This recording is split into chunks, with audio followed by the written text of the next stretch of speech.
Hello friends, this is SP. Welcome to Adhigam Manch.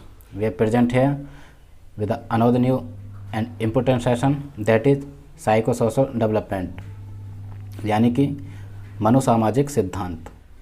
जो मनोसामाजिक सिद्धांत है वो एरिक एरिक्सन ने दिया है। तो फ्रेंड्स इस सेशन में जो काफ़ी इम्पोर्टेंट सेशन है, इसमें जो हम आज डिस्कस करने वाले हैं, डीपली डिस्कस करने वाले हैं, वो मनोसामाजिक सिद्धांत जो एक लर्निंग यानी अधिगम का मनोसामाजिक डेवलपमेंट से संबंधित मनोसामाजिक सिद्धांत है, यानी साइकोसोशल डेवलपमेंट। तो फ्रेंड्स साइकोसोशल डेवलपमेंट की बात करते हैं हम, तो इस सिद्धांत में एरिक एरिक्सन ने यानी कि विकास की 8 स्टेजेस की बात की है। तो फ्रेंड्स कितनी 8 अवस्थाओं की बात की है, ठीक। तो 8 स्टेजेस के अकॉर्डिंग एरिक्सन मानते हैं कि जो किसी भी बच्चे का, किसी भी प्राणी का जो डेवलपमेंट होता है, यानी मन का, ठीक है, और समाज का जो एसोसिएशन इन्होंने बताया है, यानी समाज काफ़ी इम्पोर्टेंट है, यानी उसके साइको डेवलपमेंट के साथ साथ सोशल डेवलपमेंट की इन्होंने व्याख्या की है। तो 8 जो अवस्थाएं हैं उसमें इन्होंने व्याख्या की है और उसके अकॉर्डिंग ही किस तरह से उसकी इच्छाओं की, विशेष गुणों की आदि की पूर्ति होनी चाहिए, वो काफ़ी इम्पोर्टेंट है। तो फ्रेंड्स एरिक एरिक्सन के महोदय के अनुसार सबसे पहले हम बात करते हैं, यानी एरिक एरिक्सन। तो एरिक एरिक्सन के जब भी हम जन्म की बात करते हैं तो इनका जन्म जर्मनी में हुआ फ्रेंड्स।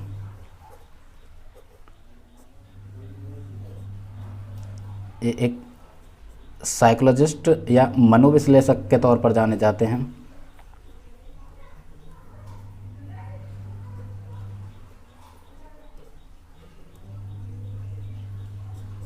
साइकोलॉजिस्ट यानी मनोवैज्ञानिक और मनोविश्लेषक, ठीक है। इन्होंने मन का विश्लेषण यानी समाज के साथ किया, इसलिए इन्हें मनोविश्लेषक के तौर पर जाना जाता है।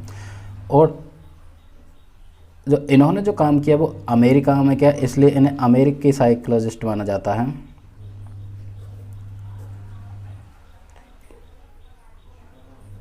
ठीक, यानी अमेरिका में सारा काम किया इन्होंने, तो इसलिए इन्हें अमेरिकी साइकोलॉजिस्ट या मनोविश्लेषक माना जाता है। यदि हम जन्म की बात करते हैं तो इनका संबंध जर्मनी से है। तो फ्रेंड्स मनोसामाजिक सिद्धांत की हम बात करते हैं, तो इन्होंने कुल मिला के डेवलपमेंट यानी विकास की 8 स्टेजेस बताए हैं। सबसे पहले हम बात करते हैं स्टेज वाइज। तो पहले स्टेज की हम बात कर लेते हैं फ्रेंड्स।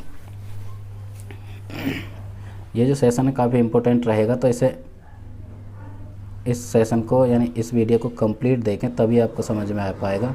क्योंकि जो 8 स्टेजेस हैं, जो प्रथम यानी 5 स्टेजेस हैं, वो काफ़ी इम्पोर्टेंट हैं, उससे क्वेश्चन पूछे जाते हैं। तो फ्रेंड्स जो पहली स्टेज, इन्होंने पहली स्टेज का जो नाम दिया है, यानी trust versus mistrust. Trust versus mistrust, यानी कि जो इनकी फर्स्ट स्टेज है फ्रेंड्स, वो है विश्वास बनाम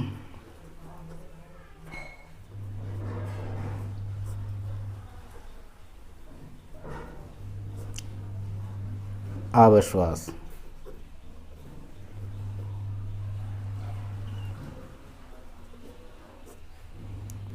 तो फ्रेंड्स विश्वास बनाम अविश्वास जो इनकी प्रथम स्टेज है, यानी इस स्टेज को इन्फेंसी, जो हमने डेवलपमेंट के स्टेजेस बताए थे, यानी इन्फेंसी शैशवावस्था माना जाता है। क्योंकि इन्होंने जो इसका टाइम पीरियड बताया है कि यानी जन्म से लेकर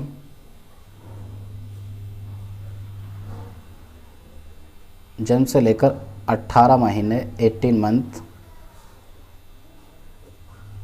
ये हम बात करें तो 1.5 साल, यानी जन्म से लेकर 1.5 साल। जब भी हम इन्फेंसी की बात करते हैं तो वो जन्म से लेकर 2 वर्ष तक मानी जाती है। तो इनके अकॉर्डिंग जो यानी ट्रस्ट वर्सेस मिसट्रस्ट यानी विश्वास बनाम अविश्वास की जो अवस्था है वो जन्म से लेकर 1.5 महीने है। तो इस अवस्था यानी इस स्टेज में इन्होंने किस बात की बात करी है फ्रेंड्स, तो इन्फेंसी भी कहते हैं।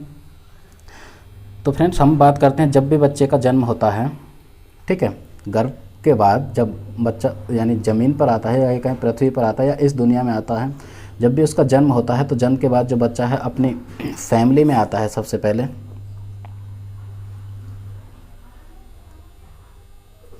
फैमिली में भी सबसे पहले अपनी माँ के पास आता है। ओके फ्रेंड्स, तो सबसे पहले जो सबसे ज़्यादा जो प्रेम मिलता है उसे माँ के ममता के साथ साथ उसे भरपूर प्रेम मिलता है, मतलब एकदम माँ की ममता, प्यार मिलता है। जो सबसे ज़्यादा प्यार उसकी माँ करती है, क्योंकि इन्फेंसी में बच्चा जो इंडिपेंडेंट ना होकर यानी पूरी तरह से डिपेंडेंट होता है, यानी निर्भर होता है अपनी माँ पर, तो भरपूर प्रेम मिलता है माँ के साथ। ठीक है, तो प्रेम मिलने के बाद बच्चे में जो एक विश्वास जागृत होता है, यानी इस प्यार के साथ एक विश्वास जागृत होता है, एक ट्रस्ट जीवन के प्रति जागृत होता है।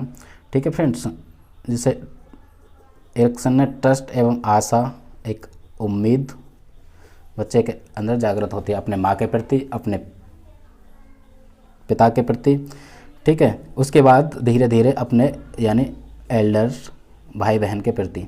तो फ्रेंड्स, एरिक एरिक्सन ने जो सर्वप्रथम जो अवस्था बताई यानी विश्वास बनाम अविश्वास, ट्रस्ट वर्सेस मिसट्रस्ट, उन्होंने इसे इन्फेंसी भी कहते हैं, क्योंकि जन्म से लेकर 18 महीने यानी 1.5 वर्ष तक माननी है।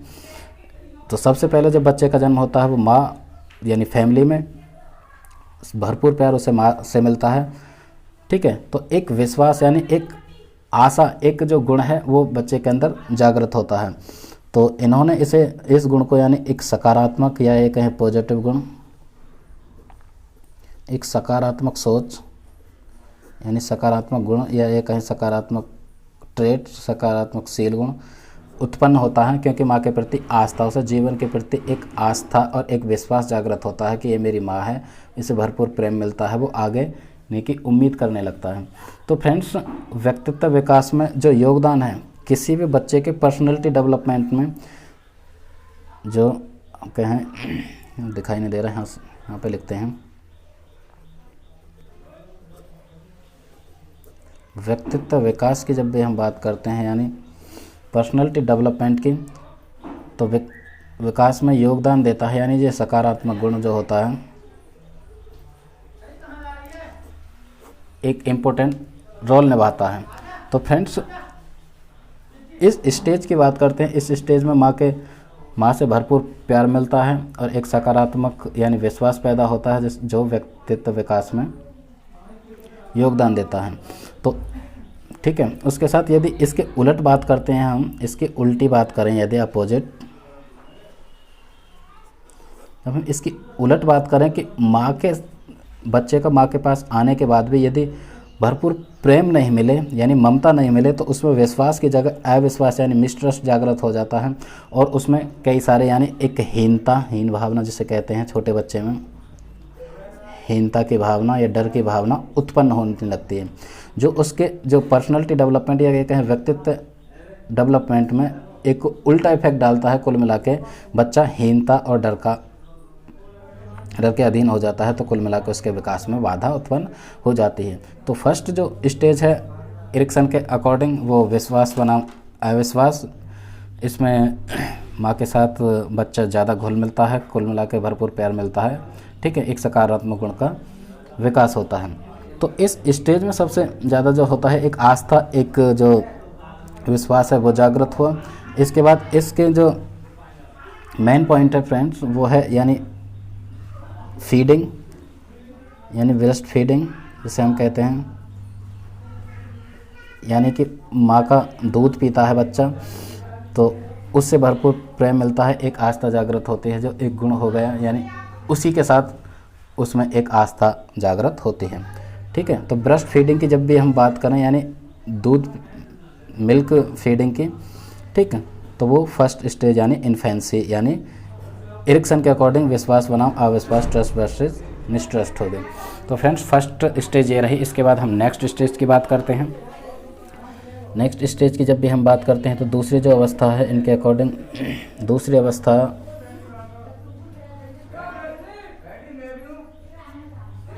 यानी ऑटोनॉमी वर्सेस सेम,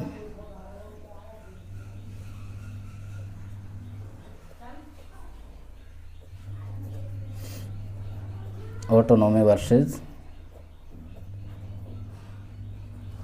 सेम, ठीक है, और डाउट।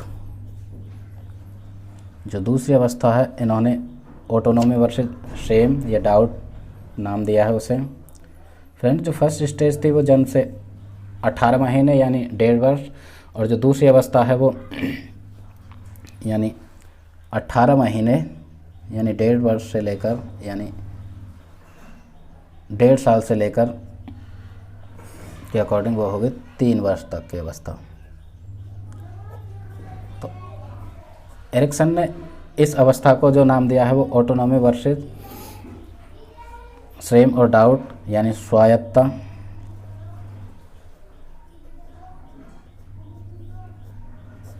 स्वायत्तता बनाम शर्म और संदेह है। तो दूसरी जो अवस्था यानी 1.5 साल से लेकर 3 साल तक की अवस्था है यानी स्वायत्तता बनाम शर्म कहा है इन्होंने यानी ऑटोनॉमी वर्सेस सेम। तो इसकी जब भी हम बात करते हैं फ्रेंड्स, ये फर्स्ट जो हो गई अर्ली यानी इन्फेंसी हो गई, इसे जब हम मानते हैं यानी 2 वर्ष से 3 वर्ष की अवस्था या 1.5 से 3 वर्ष की अवस्था, इसे कहते हैं हम यानी अर्ली चाइल्डहुड, पूर्व बाल्यावस्था,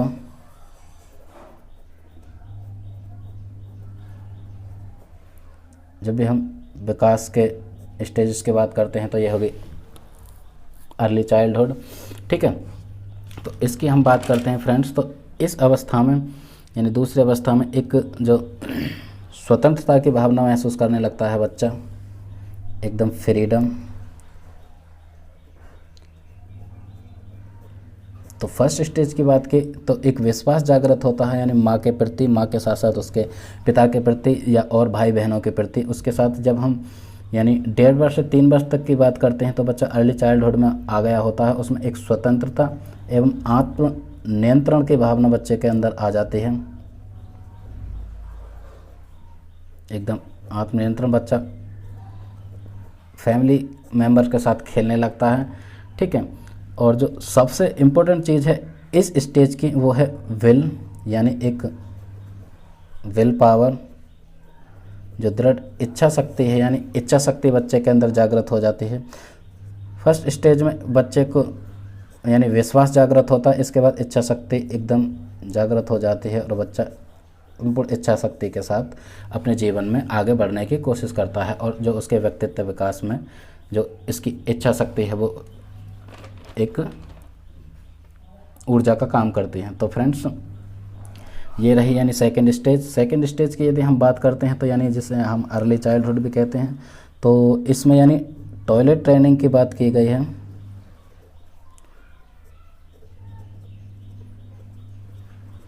यहाँ पे फ्रेंड्स टॉयलेट ट्रेनिंग का मतलब यहाँ पे जो मलमूत्र त्याग आदि होता है उसकी अच्छी तरह से एक ट्रेनिंग की बात की है। ट्रेनिंग से मतलब यदि बच्चे को इस स्टेज में यानी उसके मलमूत्र यानी जैसे कि उसको बच्चे को टॉयलेट कराना आदि, जैसे आपने देखा होगा कि बच्चे छोटी उम्र में होते हैं उनका जो टॉयलेट है यानी यहाँ पे 1.5 से 3 साल की बात हो रही है, तो अच्छी तरह से यदि बच्चे को नहीं सिखाया जाता तो बच्चे का जो टॉयलेट बिस्तर आदि में निकल जाता है, ठीक है।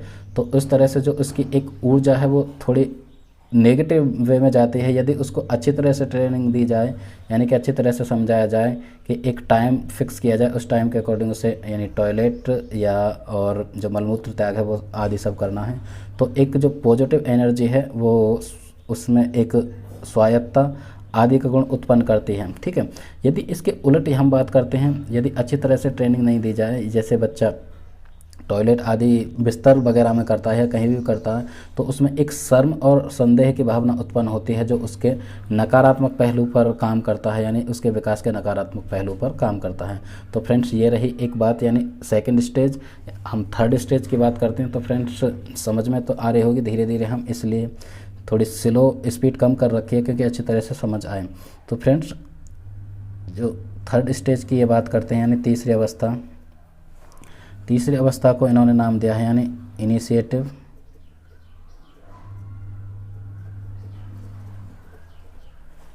Initiative versus guilt.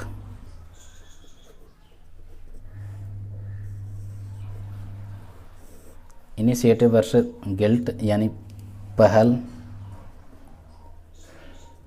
मतलब स्टेप उठाना, शुरुआत करना किसी के लिए।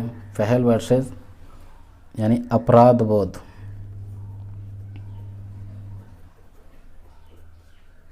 इसे हम आत्मग्लानि भी कह सकते हैं, यानी पहल वर्सेस अपराध बोध। तो फ्रेंड्स ये जो अवस्था है यानी 3 वर्ष से लेकर इसे 3 वर्ष से 5 वर्ष माना है। यानी इस स्टेज की जब भी हम बात करते हैं यानी 3 से 5 वर्ष हो गए, तो फ्रेंड्स ये जो स्कूल है यानी ये जो अवस्था है इनिशिएटिव वर्सेस गिल्ट यानी ये प्ले एज हो गई। इस अवस्था में बच्चा खेलने आदि लगता है, यानी प्ले एज हो गई, प्ले अवस्था यहाँ पे, ठीक है। पहल से मतलब एक पर्पज होता है, तो थर्ड स्टेज की हम बात करते हैं। तो फ्रेंड्स प्ले एज हो गई है, यानी बच्चा खेलना स्टार्ट कर देता है। एंड हम बात करें उसमें जो एक पहल की भावना आने लगती है। पहल का मतलब यहाँ पे बात कर लेते हैं। तो इस स्टेज में यानी बच्चा बोलना प्रारंभ कर देता है, ठीक। यानी 3 से 5 वर्ष की अवस्था में बच्चा बोलना प्रारंभ कर देता है। उसके बाद यदि बात करें तो हम चलना स्टार्ट कर देता है, दौड़ना भी स्टार्ट कर देता है। कुल मिला के ये बात करें तो उसके बाद दौड़ने के साथ साथ वो कूदना स्टार्ट कर देता है। एंड फिर बात करें तो वो खेलना स्टार्ट कर देता है, ठीक है फ्रेंड। तो इनिशिएटिव यानी एक पहल, एक इनिशिएटिव लेता है, बच्चा बोलना प्रारंभ कर देता है। इससे पहले के जो स्टेज की बात की उसमें स्वतंत्रता और आत्मनियंत्रण की भावना यानी एक दृढ़ इच्छा शक्ति, एक विल पावर का यानी गुण उत्पन्न होता है, जो उसके सकारात्मक व्यक्तित्व के जो सकारात्मक पहलू है उसमें उसके जो डेवलपमेंट है उसमें योगदान देता है। इसके साथ यदि हम इनिशिएटिव वर्सेस गिल्ट की बात करते हैं यानी 3 से 5 वर्ष की अवस्था में, तो उनके अकॉर्डिंग यानी बच्चा बोलना, चलना, दौड़ना, खेलना कूदना प्रारंभ कर देता है। यानी ये बिल्कुल नेसेसरी हैं, इनके अकॉर्डिंग इन अवस्थाओं में ये चीज़ होनी चाहिए। इसलिए इन्होंने 2 पहलू पर बात की। यदि ये चीज़ नहीं होती हैं तो उसमें यानी नकारात्मक पहलू की तरफ जाता है बच्चा, यानी उसमें नकारात्मक प्रभाव पड़ता है उसके विकास में। यदि ये चीज़ होती हैं और होनी ही चाहिए तो बच्चे में सकारात्मक गुण उत्पन्न होता है। तो यानी बनाम, पहल वर्सेस बनाम, यानी बच्चा बोलना, चलना, दौड़ना आदि स्टार्ट कर देता। कुल मिला के इस अवस्था को प्ले एज यानी खेल अवस्था कहा है, यानी बच्चा खेलना प्रारंभ कर देता है। तो इस अवस्था में बच्चे को एक मकसद, एक जो वजूद है वो मिल जाता है। यानी मकसद की यदि हम बात करते हैं, एक पर्पज मिल जाता है बच्चे को, एक लक्ष्य मिल जाता है, ठीक है फ्रेंड्स। इस अवस्था में जो एरिक्सन है वो एक पर्पज की बात करते हैं, एक मकसद, एक लक्ष्य मिल जाता है। यानी बच्चे का जो लाइफ के प्रति यानी जीवन के प्रति एक दृष्टिकोण है वो एक लक्ष्य मिल जाता है, और वो आगे उसके जो विकास है उसमें अच्छी तरह से भूमिका अदा करता है। तो फ्रेंड्स ये रही यानी थर्ड स्टेज। इसके बाद हम चौथी स्टेज की बात करते हैं, यानी फोर्थ स्टेज की बात करते हैं। तो फोर्थ को इन्होंने जो नाम लिया है वो दिया है फोर्थ स्टेज। फ्रेंड्स ये रही फोर्थ को इन्होंने नाम दिया है यानी इंडस्ट्री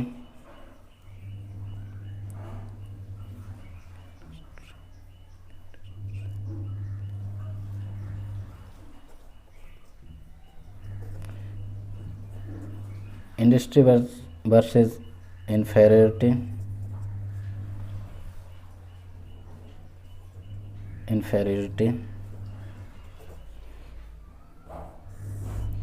फ्रेंड्स जो इसका टाइम पीरियड है इनके अकॉर्डिंग वो 5 से 12 वर्ष है। 5 से 12 वर्ष की अवस्था को जो नाम दिया है यानी इंडस्ट्री वर्सेस इन्फेरियरिटी। तो फ्रेंड्स इस अवस्था को यदि हम हिंदी नाम की बात करते हैं तो हिंदी नाम की बात करते हैं यानी परिश्रम या मेहनत, परिश्रम या मेहनत बनाम हीनता।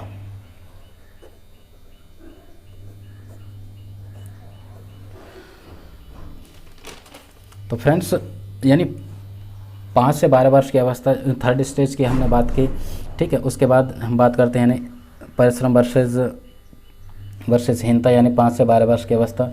तो 5 से 12 वर्ष की जो अवस्था है इस अवस्था में बच्चे बच्चा शिक्षा ग्रहण करने लगता है। तो इस स्टेज की जब भी हम बात करते हैं तो ये जो स्टेज है यानी स्कूल एज कहते हैं इसे।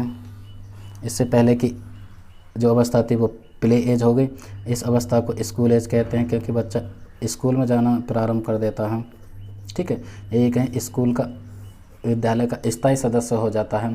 तो उसकी जो शिक्षा है यानी एजुकेशन, यानी औपचारिक रूप से उसे शिक्षा, औपचारिक रूप से बच्चा शिक्षा ग्रहण करने लगता है यानी स्कूल का एक सदस्य हो जाता है। ठीक है, औपचारिक शिक्षा होने लगती है उसकी। यदि और हम बात करें तो इस अवस्था में वो समाज के साथ एक इंटरेक्शन करने लगता है यानी सामाजिक संबंध होने लगते हैं उसके, यानी सोशल रिलेशनशिप।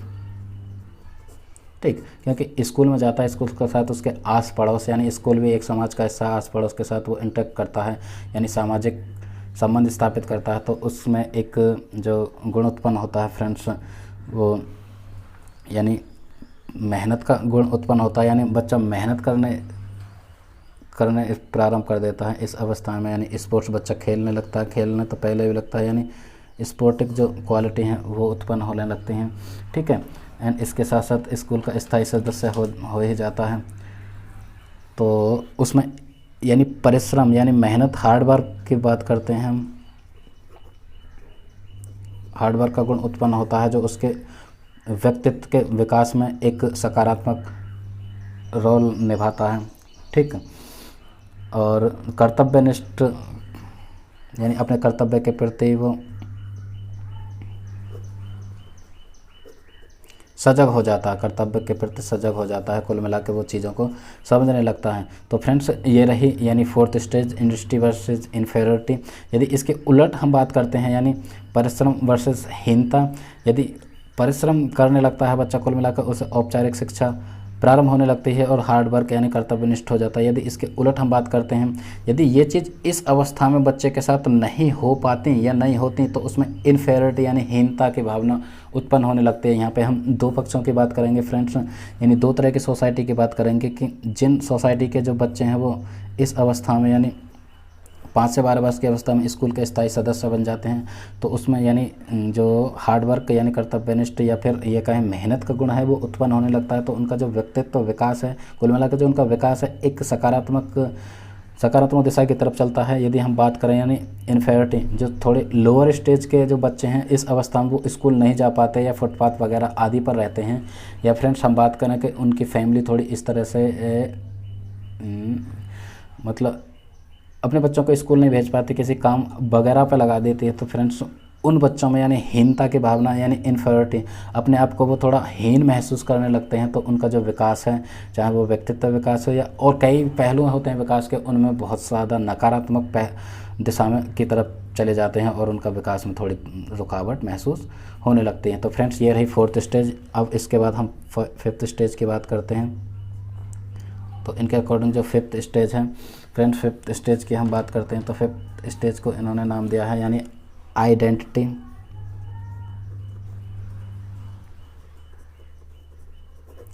आइडेंटिटी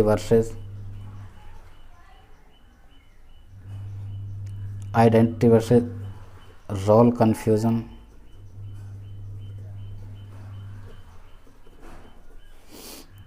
फिफ्थ जो स्टेज इनके अकॉर्डिंग यानी आइडेंटिटी वर्सेस रोल कन्फ्यूजन। यदि हम इसकी बात करें तो पहचान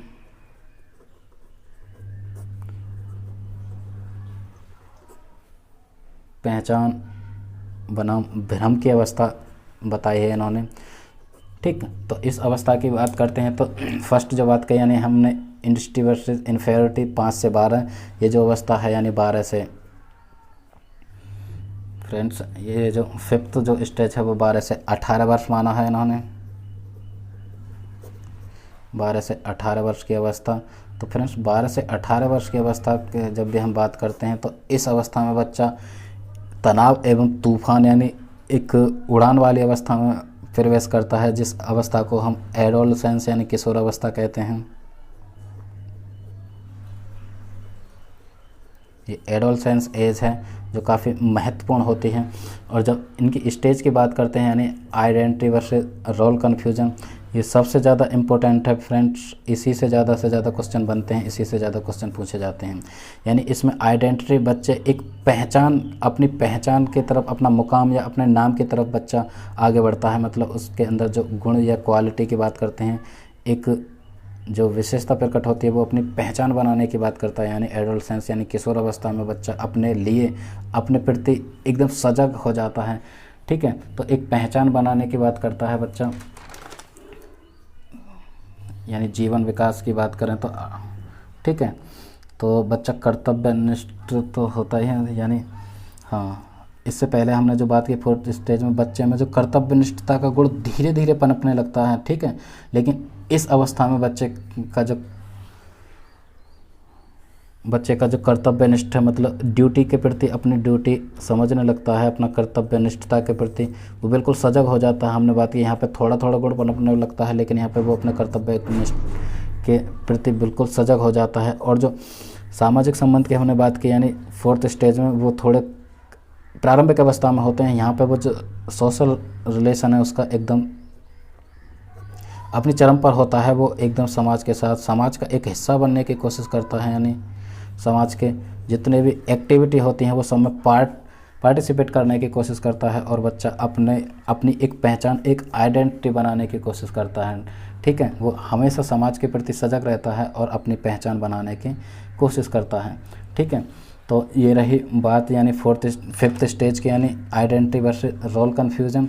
यदि इस अवस्था में, यदि इस स्टेज में बच्चे के अंदर यानी समाज के प्रति इंटरेक्शन नहीं हो पाता, समाज का एक हिस्सा नहीं बन पाता, यानी समाज से थोड़ा बहुत बहिष्कृत किसी कारणवश यदि उसे महसूस होने लगे, तो फ्रेंड्स उसके प्रति यानी अपने जीवन, अपनी लाइफ, अपने जो एक पर्पज, एक उद्देश्य, उसके प्रति एक भ्रम यानी कन्फ्यूजन उत्पन्न होने लगता है। वो भ्रम की स्थिति में जीने लगता है, अपने आप को बहुत ही यानी गिल्ट महसूस करता है, हीन भावना उसके अंदर आने लगती है।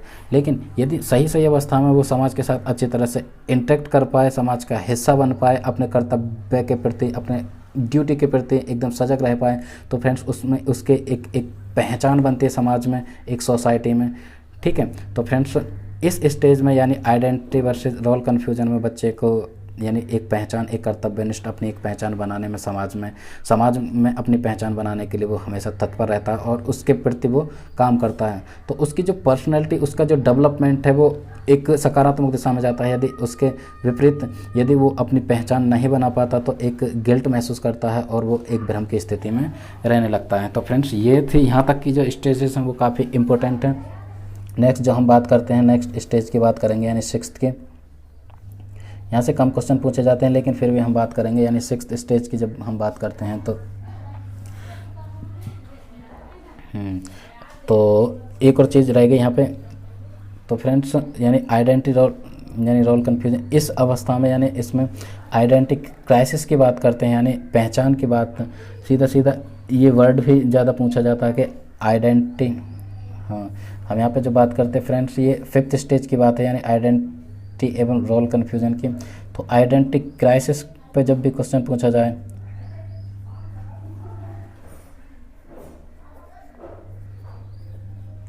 तो आइडेंटिटी क्राइसिस का संबंध यानी एरिक एरिक्सन की किस अवस्था से है, तो फ्रेंड्स 5th अवस्था से है, यानी 5वीं स्टेज जिसे 5 से 12 वर्ष माना है, यानी एडोलसेंस अवस्था से है। इसमें बच्चा अपनी पहचान बनाने के प्रति एकदम सजग रहता है, यानी अपनी समाज में अपनी एक छाप छोड़ने की वो कोशिश करता है। तो फ्रेंड्स आइडेंटिटी क्राइसिस पर जब भी क्वेश्चन पूछा जाए उसका संबंध यानी 12 से 18 वर्ष, यहाँ पर उल्टा हो गया, यानी 12 से 18 वर्ष की अवस्था एक एडोलसेंस की अवस्था है जो आइडेंटिटी क्राइसिस पर क्वेश्चन सीधे यहाँ से पूछे जाते हैं। तो फ्रेंड्स अपनी पहचान बनाने की कोशिश करता है।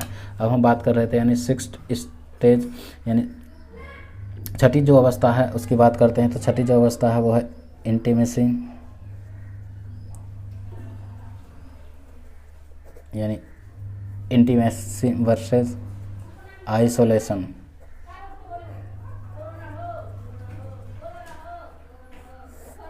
इंटीमेसी आइसोलेशन की जब भी हम बात करते हैं तो फ्रेंड यानी अंतरंगता बनाम अलगाव, इस अवस्था को जो नाम दिया है इन्होंने यानी इंटीमेसी वर्सेस आइसोलेशन, अंतरंगता बनाम अलगाव। यहाँ पे अंतरंगता से मतलब अपने व्यवहारिक संबंध से है यानी रिलेशनशिप्स वगैरह से, और अलगाव, अलगाव का मतलब अलग होने से है फ्रेंड्स। तो इस अवस्था को इन्होंने जो टाइम पीरियड बताया है वो 18 से यानी 40 वर्ष की अवस्था बताया है ऑलमोस्ट, यानी 18 to 40 ईयर। 18 से 40 वर्ष की जो एज है किसी भी बच्चे या किसी भी व्यक्ति की, वो इंटीमेसी और आइसोलेशन अवस्था है यानी आइसोलेट वाली अवस्था है। तो फ्रेंड्स इस अवस्था में इन्होंने अंतरंगता यानी संबंधों की बात की है। जब भी हम बात करते हैं संबंध की बात करें तो वो उसके रिलेशन हो गए किसी भी व्यक्ति के, ठीक है, रिलेशनशिप हो गई, यानी उसकी फैमिली से संबंधित, उसके परिवार से संबंधित उसके रिलेशन हो गए।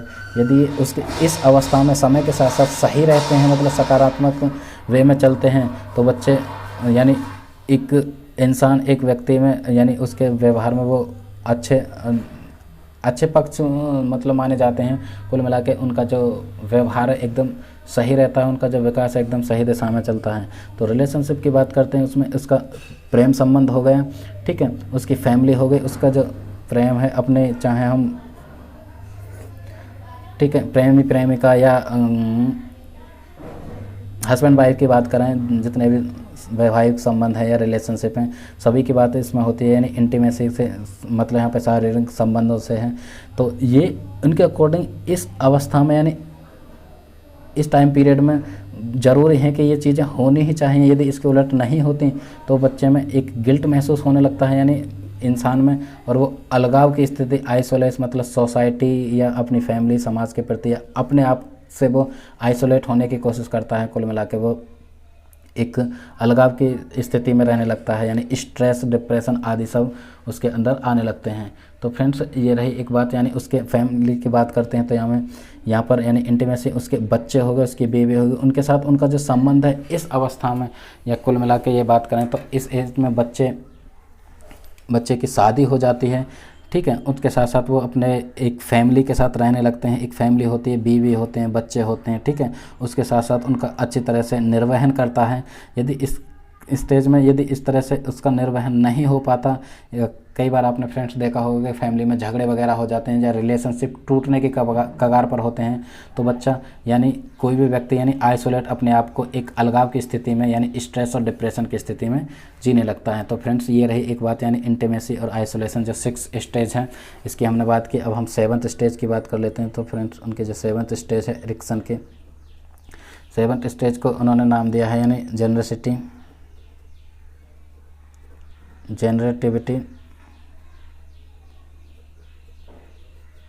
Generativity versus stagnation.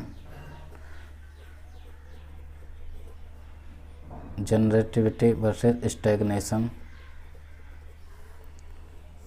Generativity versus stagnation मतलब उत्पत्ति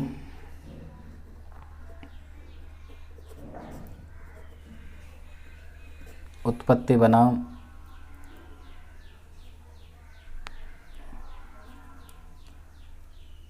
फ्रेंड्स जनरेटिविटी वर्सेस स्टैग्नेशन यानी उत्पत्ति बनाम विकासहीनता।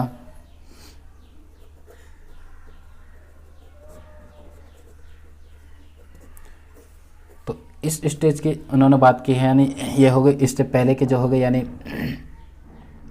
इंटीमेसी वर्सेस आइसोलेशन की जो स्टेज हो गई, यानी 6th स्टेज थी वो थी, यानी इसका टाइम पीरियड, हाँ कहाँ गया, इसका टाइम पीरियड जो था वो 18 से 40 वर्ष था, ठीक है। 12 से 18 नहीं, 18 से 40 वर्ष, 18 से 40 वर्ष। और हम 6th स्टेज की बात करते हैं यानी जनरेटिविटी वर्सेस स्टैग्नेशन यानी उत्पत्ति बनाम विकासहीनता।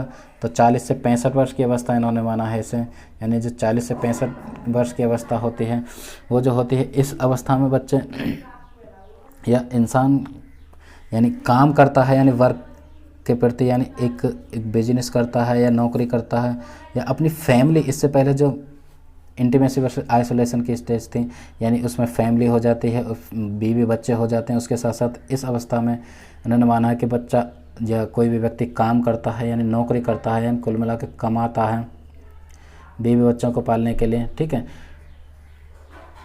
कमाता है। और इस स्टेज में यानी पेरेंटहुड में बच्चा इंसान रहता है, यानी पेरेंटहुड की हम बात करते हैं तो उसकी एक अपनी फैमिली, बीवी बच्चे होते हैं, ठीक।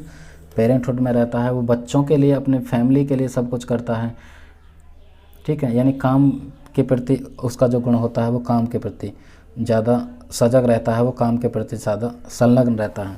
यदि इस अवस्था में कोई भी यानी जॉब सिक्योरिटी उसे यदि नहीं मिल पाए, हेल्थ सिक्योरिटी या वेल्थ सिक्योरिटी नहीं मिल पाए, तो फ्रेंड्स उसमें स्टैग्नेशन यानी विकासहीनता के एक गुण उत्पन्न होने लगता है, जो उसे नकारात्मक दिशा में ले जा सकता है। तो एरिक एरिक्सन के महोदय के अकॉर्डिंग यानी जो 7th स्टेज है, यानी 40 से 65 वर्ष की अवस्था में, इस स्टेज में जो उसके बीवी बच्चे हैं वो उनके लिए वो काम करता है, उनके लिए जीता है, उनके लिए कमाता है और सभी कुछ उनके लिए यानी पेरेंटहुड पर वो काम करता है।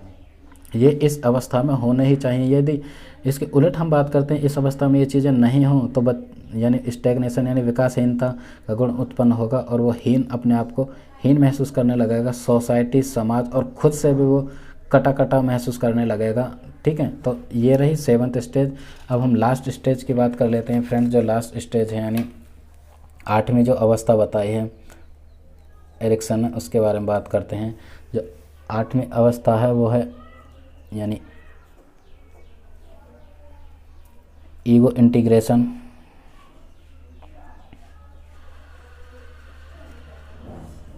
ईगो इंटीग्रेशन या ईगो इंटीग्रिटी, ईगो इंटीग्रिटी या integrity versus despair, ego integrity versus despair.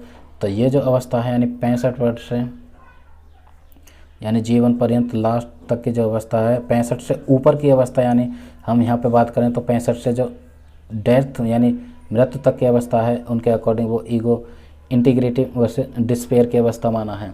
तो ये जो अवस्था है यानी लास्ट की हम बात करते हैं यानी पूर्ण अहम, इसमें अहम पर अहम की बात होने लगती है, यानी पूर्ण अहम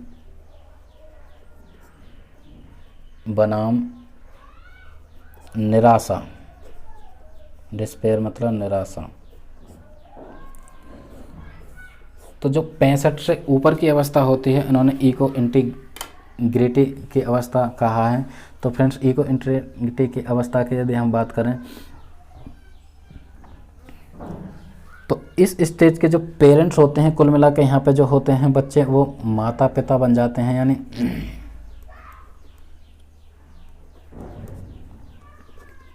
माता पिता हो जाते हैं, या ये कहें कि हम वो ओल्ड हो जाते हैं यानी बुजुर्ग हो जाते हैं, बूढ़े ना कह के हम, यानी वो बुजुर्ग होते हैं, उनके अपनी संतानें होती हैं, अपने अपने बच्चे होते हैं, ठीक है। तो इस अवस्था में यानी ईगो इंटीग्रिटी बात करें तो हम एक्सपीरियंसेस यानी अनुभव की बात होती है, अनुभव बेस के आधार पर यानी बहुत ज़्यादा जानने की बात होती है, बहुत ज़्यादा अनुभव होता है। वो अपने बच्चों को नए नए एग्जाम्पल देकर समझाते हैं कि ये चीज़ गलत है क्योंकि इसका जो परिणाम है वो इस तरह से होने वाला है। अपने बच्चों को नई नई चीज़ें वो सिखाते हैं और अपने जो अनुभव यानी एक्सपीरियंसेस बेस पर वो कहते हैं कि ये चीज़ गलत है, क्योंकि हमने बहुत ज़माना देखा है, हमारी ज़िंदगी मतलब हमारे बाल यूँ ही सफ़ेद नहीं हो गए, ठीक है। तो हमने बहुत ज़माना देखा है, इसलिए ये चीज़ गलत है। सही गलत में फ़र्क करना सिखाते हैं अपने बच्चे अपने पेरेंट्स के प्रति, यानी संपूर्ण जीवन का विश्लेषण। इस अवस्था की बात करते हैं तो हम यानी कोई भी व्यक्ति अपने संपूर्ण जीवन का एनालिसिस करता है, यानी उसके होल लाइफ का एनालिसिस होता है, संपूर्ण जीवन का जो विश्लेषण है वो कर पाता है, क्योंकि उसकी लाइफ में पीछे क्या क्या हुआ, कितने एक्सपीरियंसेस बुरे हुए या कितने अच्छे हैं, उन एक्सपीरियंस उन अनुभवों के आधार पर वो अपने यानी जो संतानें हैं या अपने और छोटे बच्चे वगैरह हैं उनको वो समझाता है, यानी अपने जीवन के विश्लेषण के आधार पर, अपने अनुभवों के आधार पर वो कहता है कि ये चीज़ें गलत हैं, इस चीज़ का निर्णय थोड़ा इस तरह से हो सकता है, इसलिए ये कदम आपको नहीं उठाना चाहिए। कई बार आप यानी अपने पेरेंट्स के साथ अपने कुछ मतलब मतभेद हो सकते हैं कुछ थिंकिंग को लेकर या कुछ चीज़ों को लेकर, तो आपके पेरेंट्स हमेशा यही कहते हैं कि नहीं बेटा, हमने बहुत ज़माना देखा है, हम अपने अनुभवों के आधार पर कह रहे हैं कि ये इस तरह का स्टेप अभी नहीं लेना चाहिए, आप समझदार बनने की कोशिश करो, उसके बाद आप स्टेप कोई भी ले सकते हैं। तो इस अवस्था में यानी 65 साल से ऊपर की अवस्था को यानी पूर्ण अहम की अवस्था माना है। यदि इस तरह से कोई उनके जीवन में ये मतलब अनुभव बुरे रहते हैं, यदि उनके जीवन के प्रति बहुत सारी चीज़ें यानी स्टेजेस में बहुत सारी चीज़ें उनको नहीं मिल पाती हैं, तो उनमें एक निराशा नाउम्मीदी की भी किरण आ जाती है, जो नकारात्मक सोच उत्पन्न कर देती है। तो फ्रेंड्स, इसमें जो बात कही है और एक और पॉइंट निकल कर आता है, यानी विजडम की बात कही है, यानी बुद्धिमानी की, बुद्धिमत्ता की बात की है। यानी जो इंसान होता है एक बुद्धिमान हो जाता है, क्योंकि उसके अनुभव, उसके जो पर्सनैलिटी, उसके जो व्यक्तित्व, उसके जो डेवलपमेंट में उसके अनुभव बहुत ज़्यादा रोल इम्पोर्टेंट करते हैं। और वो रिलेशन और यानी रिफ्लेक्शन और लाइफ की बात होती है इस स्टेज में, अपनी लाइफ पर, अपने होल लाइफ पर वो रिफ्लेक्ट करता है। कुल मिला के संपूर्ण जीवन का विश्लेषण इसी अवस्था में होता है। बुद्धिमानी की बात होती है, क्योंकि अनुभवों के आधार पर सारे के सारे स्टेजेस में उसने क्या क्या पाया, क्या क्या खोया, इस अवस्था में इस स्टेज की बात होती है। तो फ्रेंड्स, ये रहे यानी हमने इस जो सेशन में बात की 8 अवस्थाओं की बात की, 8 स्टेजेस ऑफ यानी साइको सोशल डेवलपमेंट यानी मनोसामाजिक विकास की हमने बात की, जो एरिक एरिक्सन महोदय द्वारा दिया गया है। तो फ्रेंड्स, जो 5th स्टेज है यानी आइडेंटिटी वर्सेस रोल कन्फ्यूजन, उससे ज़्यादा क्वेश्चन पूछे जाते हैं। जो 5th स्टेज हैं वो ज़्यादा इंपॉर्टेंट है। एक बार हम रिवाइज कर लेते हैं फ्रेंड्स। तो हमने जो बात की यानी एरिक एरिक्सन के मनोसामाजिक जो सिद्धांत है उसके बारे में बात की, विकास का जो मनोसामाजिक सिद्धांत है,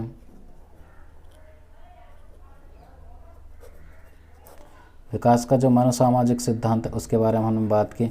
तो फ्रेंड्स, यानी एरिक्सन की हमने बात की। एरिक्सन जो प्रभावित थे वो फ्राइड थे, क्योंकि फ्राइड ने इससे पहले जो मनोविश्लेषणात्मक सिद्धांत दिया है उसके आधार पर ही इन्होंने थोड़ी सी अलग हटके अपनी थ्योरी बनाई है, क्योंकि कुछ जो चीज़ें हैं उनसे मिलती जुलती हैं। स्टेजेस की यदि हम बात करें तो, या टाइम पीरियड की बात करें तो उनसे मिलती जुलती हैं, लेकिन उन्होंने जो ज़्यादा सेक्सुअल अर्ज पर ज़्यादा काम किया है, यानी लिबिडो आदि पर काम किया है, लेकिन इन्होंने लिबिडो आदि पर काम ना करके इन्होंने अपनी अलग ही थ्योरी दी है। तो फ्रेंड्स, इन्होंने जो विकास की 8 अवस्था बताई हैं, यानी 8 स्टेजेस, यहाँ पे 8 स्टेजेस की हमने बात की, यानी 8 अवस्थाओं की बात की। पहली अवस्था दोबारा से रिपीट कर लेते हैं। यानी पहली अवस्था की बात करें तो इन्होंने बात की यानी ट्रस्ट वर्सेस मिसट्रस्ट, यानी विश्वास बनाम अविश्वास। ठीक है, ये फर्स्ट हो गई। दूसरी की बात करें तो दूसरी इन्होंने यानी ऑटोनॉमी वर्सेस सेम या डाउट यानी स्वायत्ता वर्सेस शर्म की बात की है। यदि थर्ड की बात करें तो फ्रेंड्स, थर्ड यानी इनिशिएटिव वर्सेस गिल्ट, यानी पहल या जिसमें परिश्रम एक पर्पज़ लेकर आता है बच्चा, और गिल्ट यानी अपराध बोध की बात की है। फोर्थ की यदि हम बात करते हैं तो यानी इंडस्ट्री वर्सेस इन्फेरिटी, यानी इस अवस्था को यानी 5 से 12 की अवस्था माना है इन्होंने। तो 5 से 12 वर्ष की अवस्था में बच्चे में एक परिश्रम, खेलकूद आदि यानी स्कूल एज माना है, आदि की अवस्था माना है। यदि हम 5th की बात करें तो आइडेंटिटी वर्सेस रोल कन्फ्यूजन, यानी 12 से 18 वर्ष की अवस्था को इन्होंने आइडेंटिटी वर्सेस रोल कन्फ्यूजन माना है। इसी में यानी आइडेंटिटी क्राइसिस की बात की है, यानी अपनी पहचान बनाने की बच्चा बात करता है। जो इस अवस्था को एडोलसेंस यानी 12 से 18 वर्ष की अवस्था को किशोर अवस्था इन्होंने माना है। ठीक है, यदि हम 6th की बात करते हैं फ्रेंड्स, तो 6th जो है यानी इंटीमेसी वर्सेस आइसोलेशन, यानी 18 से 40 वर्ष की अवस्था है, यानी एडोलसेंस के ऊपर की अवस्था, यानी अंतरंगता वर्सेस अलगाव। इसमें रिलेशनशिप, फैमिली, बीवी बच्चे आदि, प्रेम संबंध आदि की बात की है।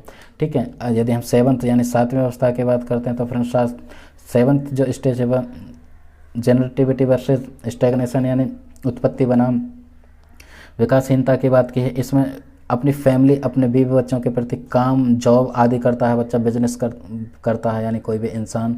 तो इसमें पेरेंटहुड की इन्होंने बात की है। यदि हम 8 लास्ट स्टेज की बात की हमने, यानी इको इंटीग्रिटी वर्सेस डिस्पेयर, जो 65 से ऊपर की अवस्था है इन्होंने इसे लास्ट अवस्था कहा है। इसमें जो बात की इन्होंने यानी रिफ्लेक्शन ऑन लाइफ, इसमें संपूर्ण लाइफ का विश्लेषण कोई भी इंसान करता है और अपने अनुभव यानी बुद्धिमानी की बात की अपने अनुभवों के आधार पर कोई भी निर्णय लेने के लिए अपने संतान, अपने जो बच्चे हैं उनके लिए कहता है, या खुद भी जो निर्णय लेता है अपने एक्सपीरियंस के आधार पर लेता है। तो फ्रेंड्स ये रहा यानी एरिक एरिक्सन का मनोसामाजिक सिद्धांत। आशा करता हूँ आपको अच्छा लगा होगा।